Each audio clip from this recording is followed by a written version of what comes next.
Hello everyone, welcome to Dynamic Study. This is quiz class number 62 on previous year question paper. We have started our discussion on December 2018 question paper and this is the second part of the video. So let's start today's class. Question number 11 and the first question of today. Match the characters with the names of the play. The characters are given: Dorimant, Lady Fidget, Mellivole and Varnish. These are the four characters and the four plays were given: The Plain Dealer, The Man of Mood, The Country Wife and The Malcontent.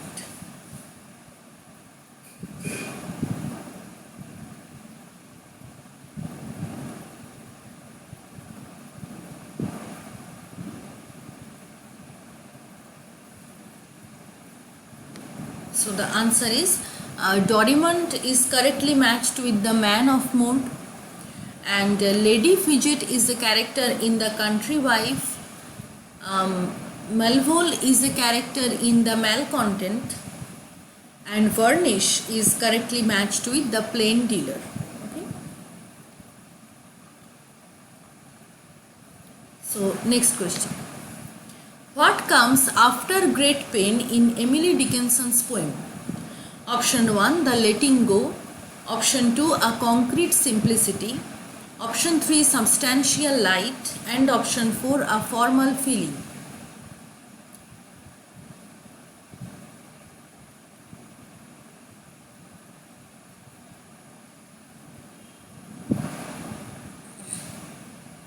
The correct answer is option number 4, a formal feeling. After great pain, a formal feeling. This is the title of Emily Dickinson's poem.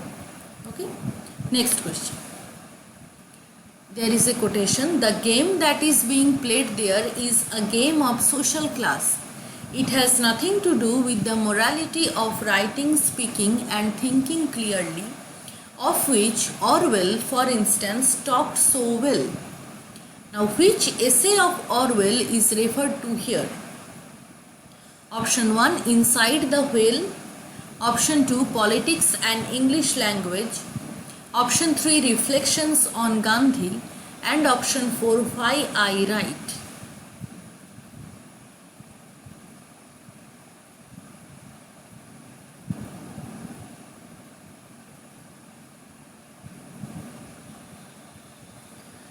The correct answer is option number 2, Politics and English Language. Okay. Next question. In the spring of 1941, Nikos Kazantzakis embarked on one of his most ambitious projects, a play known as Yangtze. What English or Greek title is it now known as? Option 1, Buddha. Option 2, Brobdingnag. Option 3, Zoroaster and option 4, Zorba.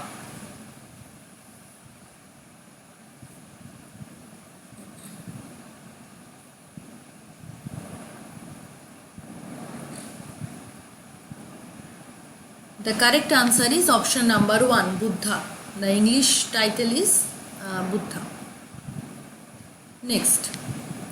Which novel of Walter Scott is set in France in the 15th century? Option 1, Red Gauntlet. Option 2, Ivanhoe. Option 3, The Antiquary. And option 4, Quentin Durward.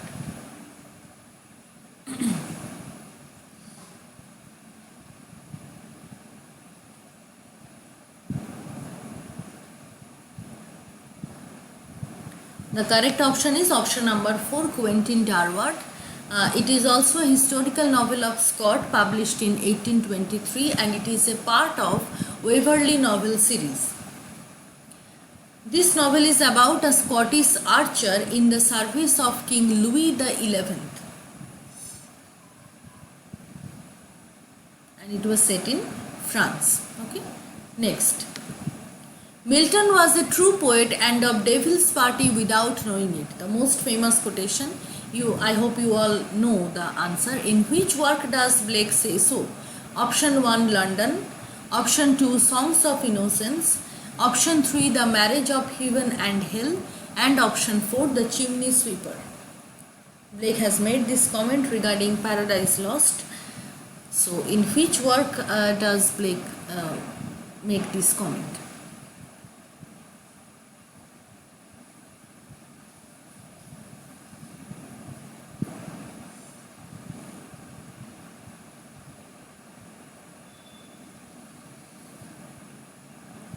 The correct option is option number 3, the marriage of heaven and hell. Okay. Next. Alan Tate made a distinction between structure and texture. Now what is the distinction?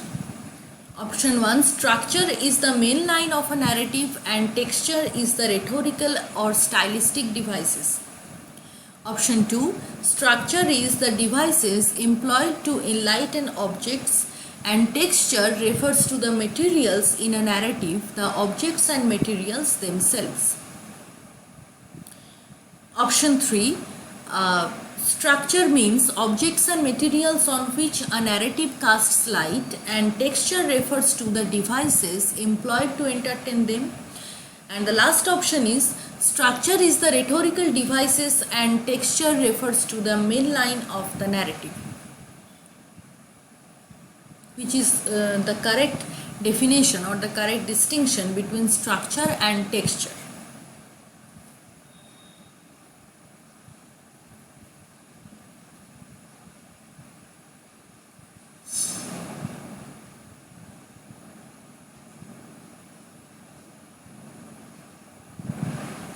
The correct option is option number 1. So structure refers to the main line of the narrative and texture is the rhetorical or stylistic devices. Okay, next question. One of the less noticed distinction of the Canterbury Tales is that here it should be D, less noticed. Okay, this is a typing mistake. Of the Canterbury Tales is that instead of revealing England's divisions, it revealed its diversity. Option 2, it upheld the idea that we cannot divorce poetry from knowledge. Option 3, it altered us to the term octar. And option 4, it married domesticity to divinity.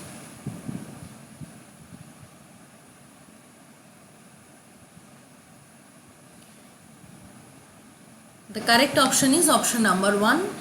Instead of revealing England's divisions, it revealed its diversity. That's why John Dryden has commented that here is God's plenty. Right? Question number 19. There is a quotation from Rudyard Kipling's poem Hindu Sepoy in France.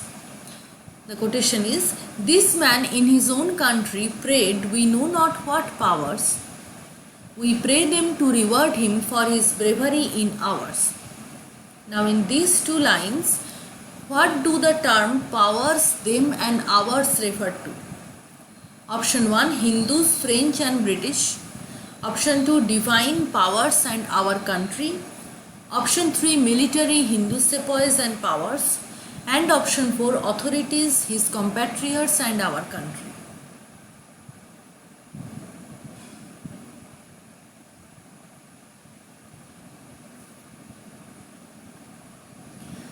The correct option is option number 2. So powers here refer to the divine powers and them refer to those powers and ours means our country.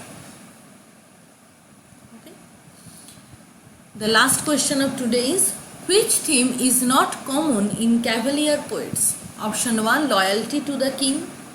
Option 2, country ideals of good life. Option 3, pious devotion to religious virtues. And option 4, carpe diem.